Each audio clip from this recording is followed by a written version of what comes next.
थे। तो अब हमने इनको बुलाया है, बैठ के इनसे बात करेंगे। हमें खुशी है कि हमारे अध्यक्ष दिल्ली से आए हैं, तो ये भी इस मीटिंग में भाग लेंगे और निर्देश देंगे ताकि सभी अपना अपना कार्य शुरू करें और फील्ड में काम करें।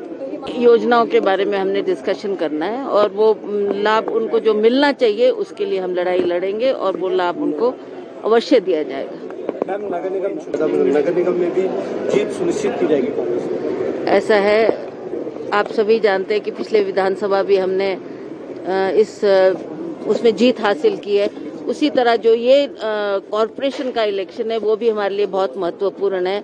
हमने कैंडिडेट्स की सिलेक्शन इस बात को ध्यान में रखते हुए की है कि विनेबल जो कैंडिडेट होगा उसको हम मैदान में उतारेंगे। तो हमें खुशी है कि अच्छे लोग जिन्होंने पार्टी के लिए टाइम भी दिया है, काम भी किया है, वो लोग आगे आए हैं। अब उनको जिम्मेवारी दी गई है और मुझे पूर्ण विश्वास है जिस तरीके का काम उन्होंने किया है और कर रहे हैं, इससे वो अवश्य कॉरपोरेशन में जीत हासिल करेंगे और कांग्रेस अवश्य इस चुनाव में सफल होगी और हम ही म्युनिसिपल कॉरपोरेशन के चुनाव को जीतेंगे।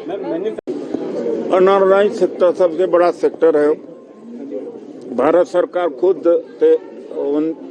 39 करोड़ 39 करोड़ अनऑर्गेनाइज्ड वर्कर्स को रिकॉग्नाइज करती है और करीब 30 करोड़ अनऑर्गेनाइज्ड वर्कर्स असंगठित कामगार ई श्रम पोर्टल पर रजिस्ट्रेशन कर चुके हैं।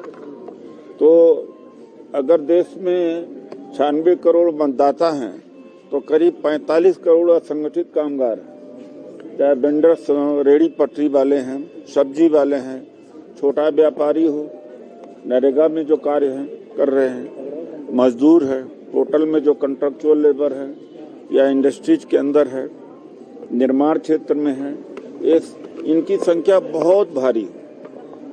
इनके लिए तमाम सारी स्कीमें हैं, लेकिन उनके प्रति जागरूक इनको नहीं किया गया। तो हमारा जो संगठन है असंगठित कामगार कांग्रेस, जिसको हम लोग KKC भी कहते हैं, उसके प्रदेश चेयरमैन राजू राणा जी हैं और सुक्खू जी ने इनकी सिफारिश करी थी। इनके नेतृत्व में आज प्रथम बैठक हो रही है। इन्होंने किया होगा पहले, लेकिन मेरा आना पहले बार हुआ है। और जितनी स्कीमें असंगठित कामगारों के लिए केंद्र सरकारों ने बनाई है वो सारी की सारी कांग्रेस के सरकार की है। 1996 से अगर हम शुरू करें, building and construction welfare board, यहाँ भी करीब 400 करोड़ रुपया पड़ा हुआ है, लेकिन ये पैसा निर्माण क्षेत्र के मजदूरों को जाना चाहिए अगर उनको मजदूरी नहीं मिल रही है।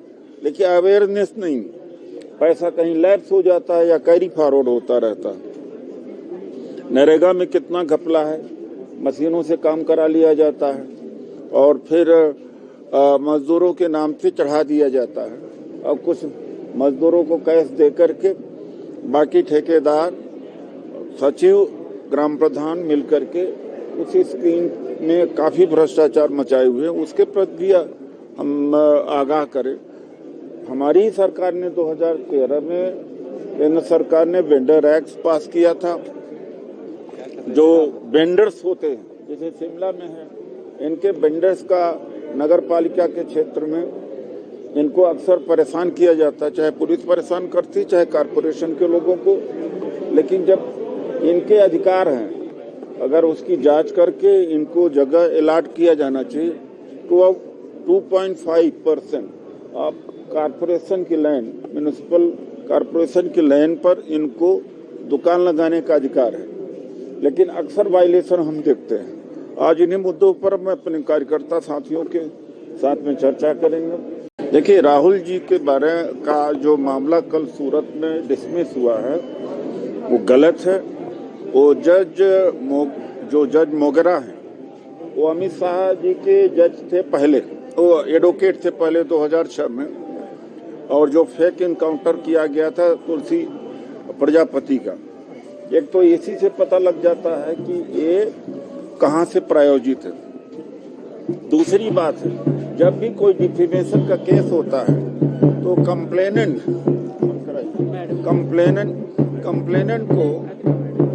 कंप्लेनेंट को पार्टी होना चाहिए, कंप्लेनेंट प्रभावित होना।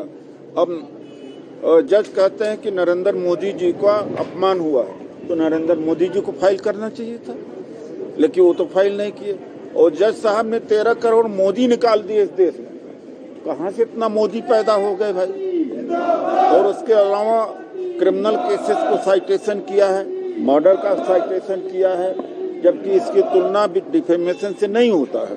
तो जो कल जजमेंट आया है वो गलत जजमेंट है और प्रायोजित जजमेंट है, प्राइम मिनिस्टर ऑफिस के द्वारा डिक्टेटेड जजमेंट।